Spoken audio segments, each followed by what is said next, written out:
Welcome to మహాలిక్స్ news.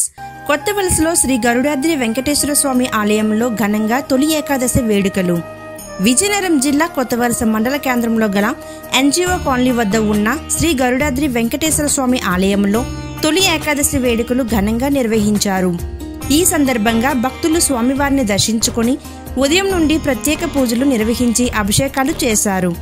ఉదయం నుండి భక్తులు ఉపవాసం చేస్తూ భగవంతుడికి పూజలు చేస్తూ సకల పాపాలు తొలగిపోతాయని నమ్ముతారు. ఈ విధంగా తొలి ఏకాదశి వ్రతం వల్ల శారీరక మానసిక శుభం పొందవచ్చునని హిందూ ధార్మిక గ్రంథాలు పేర్కొన్నాయి. ఈ కార్యక్రమంలో ఆలయ కమిటీ ధర్మకర్త బోని వెంకట అప్పారావు, కమిటీ సభ్యులు, భక్తులు పెద్ద ఎత్తున పాల్గొన్నారు.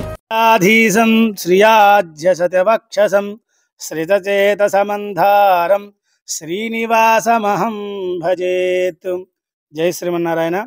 శ్రీ గరుడాద్రిగిరిపై వేయించేసినటువంటి శ్రీ గరుడాద్రి కళ్యాణ వెంకటేశ్వర స్వామి వారి యొక్క సన్నిధానములో నిన్నటి నుండి దక్షిణాయన పుణ్యకాలం ప్రారంభమయ్యి ఈరోజు తొలి పర్వదినంగా ఏకాదశి మహోత్సవాన్ని పురస్కరించుకొని స్వామివారికి తెల్లవారి 7 గంటల నుండి సుప్రభాత సేవ, సేవాకాలము, అనంతరం భక్తులకి సర్వదర్శనము ప్రారంభించబడింది.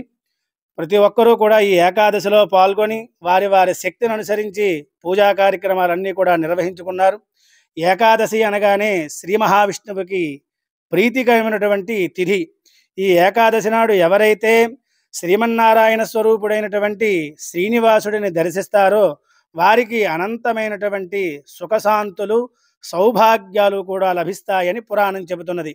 అటువంటి తొలి ఏకాదశి నాడు ఈ ఆషాఢశుద్ధ ఏకాదశి నుండి 4 మాసములను స్వామి యోగ నిద్రలో ఉంటాడట. 4 మాసముల పాటు యోగ నిద్రలో ఉండి కార్తీక మాసములో వచ్చే శుద్ధ ఏకాదశి నాడు మరలా క్షీరసాగరము నుండి ఉద్భవిస్తాడు.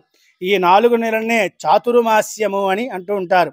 ఈ 4 నెలలు అత్యంత పరమ పవిత్రమైనటువంటి నెలలు కనుక ఇటువంటి ఏకాదశి నాడు ఇక్కడ పూజా కార్యక్రమాలు నిర్వహించుకోవడం, స్వామిని విశేషముగా భక్తులు దర్శించుకొని వారి వారి కోరికలని, మొక్కుబడులని కూడా చెల్లించుకున్నారు. దీనికి సహాయ సహకారాలు అందించి శ్రీమద్ అఖిలాండ కోటి బ్రహ్మాండ నాయకుని యొక్క దేవాలయ ప్రాంగణాన్ని మరింత అభివృద్ధి పరుస్తారని భక్తులని మరీ మరీ కోరుచున్నాం. జై శ్రీమన్నారాయణ.